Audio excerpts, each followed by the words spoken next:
안녕하십니까. 이번 시간에는 우리가 고려 중기를 딱 규정하는 무신정변을 이제 수업을 한번 해보죠. 이 무신정변과 그다음 무신정권기를 쭉 할 건데요. 이 무신정변이 왜 일어났냐부터 좀 알아야 합니다. 이 무신정변이라고 하는 건 당연하게도 이제 무신들이 일으킨 정치적 변란이다라고 이해하시면 돼요.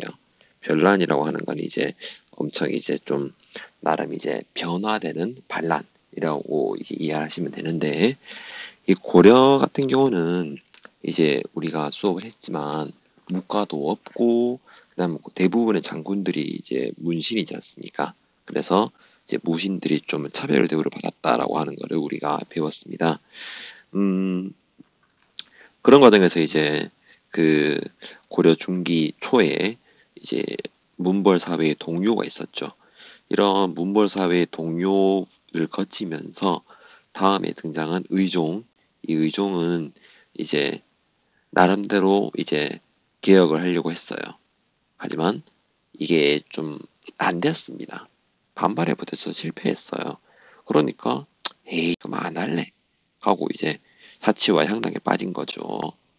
자, 그러니까 이제 무신들의 불만도 높아지고 또한 가장 중요한 건 이거 아니겠습니까?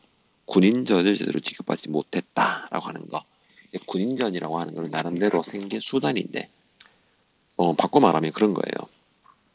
내가 일을 하고 있는데 알바비를 못 받은 거야. 뭐 엄청 기분 나쁘겠죠. 그런 과정에서 이제 불만이 높아지는 상황, 그리고 무신들에 대한 차별, 또한 이제 그 밑에 보니까 이게 있네요. 이제 이송의 이제 그 수치, 요런 이제 여타의 상황의 결과 그 이제 무신들이 이제 변란을 일으킨 사건, 무신정변이 일어나게 되는 거지요. 주도했던 인물은 세 명인데요. 대표적으로 두 명을 우리가 배웁니다. 정중부와 이의방, 이고. 자, 의정부 폐위한 뒤에 명종이 이제 국왕이 되는 무신정권이 성립이 되는데요. 이 무신정권 성립은 오른쪽 페이지에 보니까 쭉 있습니다. 굉장히 많이 있죠. 근데 잘 보시면 알겠지만 이제 정권 탈취와 정권 계승이라고 하는 부분이 좀 달라요. 그래서 이 부분을 잘 보시는 게 좋을 것 같네요. 기본적으로 집권자가 변화했다. 잘 보시면 알겠지만 요 단계 1기입니다. 1기 부분에서는 계속 탈취가 많이 일어났었죠. 그래서 탈취가 많이 일어났다라고 생각을 하시면 돼요. 2기 부분입니다. 2기 부분에서는 계속 이어가죠. 나름대로 이어갑니다. 그죠? 자, 그 다음은 3기 단계에서 3기 단계는 몽골의 침략이 있는 아주 좀 이제 몽골과 전쟁을 하는 시기라고 이해하시면 돼요. 그래서 1기, 요 제목은 1기입니다. 1기는 권력 다툼의 시기인데요. 이 권력 다툼의 시기 때 일어났던 반란들이 좀 있어요.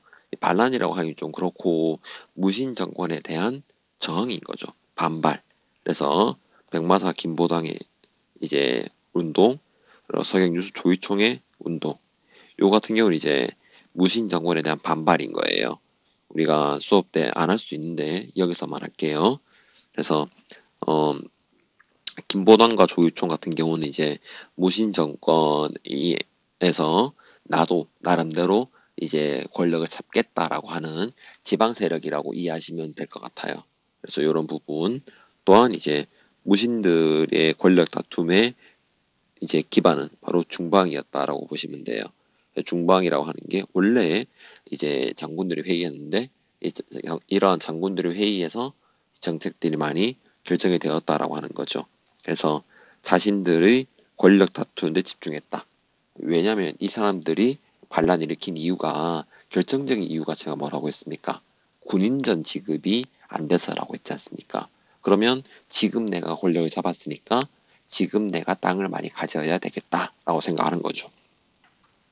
자, 그런 과정에서 이제 1기의 거의 마지막 이의민을 제거하고 2기의 막을 열었던 사람 최충헌이 있죠.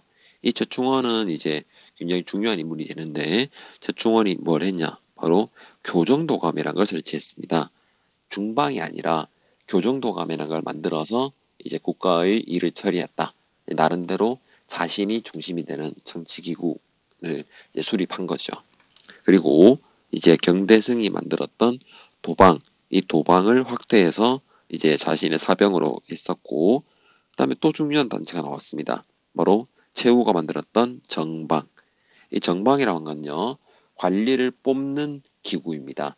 이제 뭐 우리가 있었던 2부 있지 않습니까?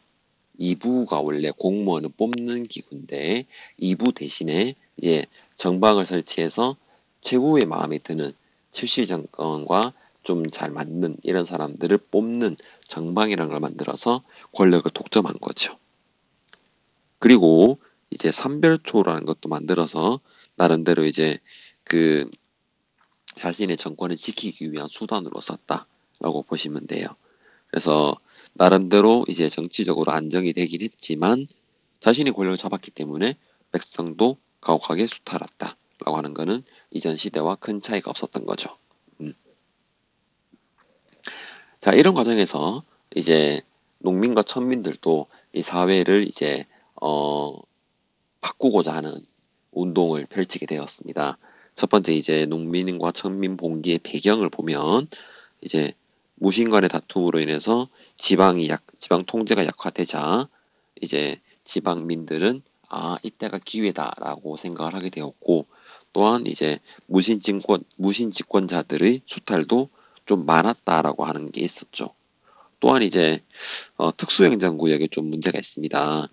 여기 뭐 특수행정구역은 이제 고려에서 세금을 좀 많이 내는 지역이다라고 제가 설명을 했는데 이런 부분이 있으니까 이 무신 정권에 대한 불만도 많았죠. 또한 이제 기대감도 있었던 겁니다. 특히 이제 이의민 같은 경우가 천민 출신이기 때문에 그래서 나름대로 이제 반란 이 사람들은 혁명이라고 하겠죠. 이런 걸 거쳐서 이제 정권을 갖고 싶은 또는 정권에 진출하고 싶은 것도 있었고 사회를 바꾸고자 하는 욕심도 있었던 거겠죠. 대표적인 반란이 이제 오른쪽에 좀 있는데 이제 우리가 체크를 해둬야 되는 게 만정의 난, 망이망소의 난, 그리고 김삼위와 효심의 난 이렇게 보시면 되고요. 자, 다시 왼쪽으로 봅시다. 명학소라고 하는 걸 알아두셔야 돼요. 소니까 뭐겠습니까? 특수행정구역이네요. 그러면 특수행정구역에서 있었던 불만 뭐였습니까? 세금이었죠. 그래서 이런 세금 이제 납부를 좀 줄여달라고 하는 거가 핵심적인 내용이 되겠습니다. 그 다음에 이제 노비 만적이라고 하면 당연하게 노비니까 신분 해방을 시도한 거라고 보시면 돼요. 전주는 관노라고 하면 공노비를 얘기합니다. 그 다음에 운문과 초전 이제 우리 경상북도 또는 경상남도 쪽 되는데요. 청도와 울산 쪽이라고 생각하시면 돼요. 청도, 밀양, 울산 여기에서 이제 반란들이 났다. 그리고 밑에 보니까 이런 것도 있네요. 신라 고구려 백제 부운동. 사실은 이게 좀 오해가 생길 수 있어서 얘기를 드리면 신라 고구려 백제가 망한 거는 이것보다 훨씬 더 이전이죠. 그래서 신라 고구려 백제를 실제로 부흥한다기보다는 이 고려 왕조를 좀 이제 바꾸고자 고려 왕조가 싫어서 옛날로 돌아가자는 움직임이라고 이해하시면 돼요. 그래서 오른쪽 지도에 보니까 고구려 부흥을 꾀한 사람은 최강수, 신라 부흥을 꾀한 사람은 이비패자, 김삼위 효심 다 얘기하시면 돼요. 그 다음에 백제 부흥을 이끈 사람은 이연은 행제 이렇게 이해하시면 좋을 것 같습니다. 그래서 여기까지가 이번 수업인데 오늘은 사료가 꽤 많습니다. 그래서 탐구활동, 자료실 그리고 이 지도 보면서 이제 사료를 잘 보시면 오늘 수업을 더 심화적으로 입체적으로 볼 수 있을 것 같습니다. 오늘 수업은 여기까지입니다. 고생 많았습니다. 다음 주에 또 뵙시다.